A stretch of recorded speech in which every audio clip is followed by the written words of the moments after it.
Hi, this is Keena Kim with PivotalDiscovery.com, and we're here at the Masters Conference with Michael Leonard, who's with Womble, Carlyle. And he's going to share some of his thoughts today on the trends in eDiscovery and the changes in eDiscovery. Michael, thanks so much for joining us. Great, thank you. I've been involved in large-scale discovery since before eDiscovery even really existed. I remember when people first came to me in the late 80s and said, people are getting PCs on their desk. What do we do about the documents on the PCs? Mm-hmm. I remember when email came around. So I've kind of seen the gamut over a long time. The recent trends that I've seen are that one of them is, in fact, I was kind of concerned a few years ago because people were talking about how you had to go in and collect everything at a corporation. Right. And it was just this enterprise-wide search. And I always sat there and I thought, wait just a second. In the paper discovery, we wouldn't collect every piece of paper in the company. We would collect the paper from the departments, the custodians where we needed to. I see a shift, and it's a positive shift back in the eDiscovery discussions, back towards targeted collections. You go to the custodians you need to go to. You go to the systems you need to go to. Mm-hmm. If you are dealing with a product's liability case, a product, well then why in the world would you go and look at the system that is used to run the truck fleet up and down the highway? Mm-hmm. There's no reason to. Why would you look at those people's emails? There's no reason to. Another thing that I've seen, and I've been a member of the Sedona Conference Working Group 1 since 2002. And been pretty actively involved, very actively involved. And I've been watching, a lot of people have been talking about different tools and what they could do. Well, I kind of sat back for a while going, I'm not certain if these tools have matured yet. Mm-hmm. And I'm not really certain if they're where they need to be. In the last year and a half, really year and a half, maybe going back 2 years, I've decided there are some tools that are really maturing now that can really deliver a lot of impact. Mm-hmm. One of them is this, like the near duplication tools. Mm-hmm. Those can be great tools to cut down on work, to get consistency in work. Another tool is, for example, for years if you searched a set of data, how could you search the embedded images? You know, they weren't text. How could you find them? Well, now there are tools coming up to do that.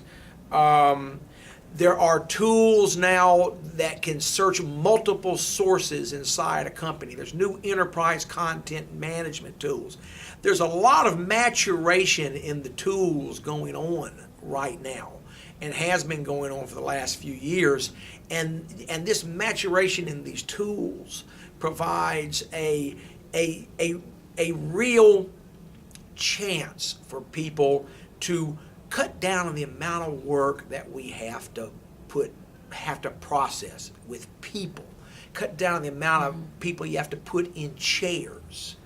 And this is real important because I think that to be successful as professionals, as attorneys, as vendors, we have to let our clients know that we are not only on their legal team, we are also on their financial team.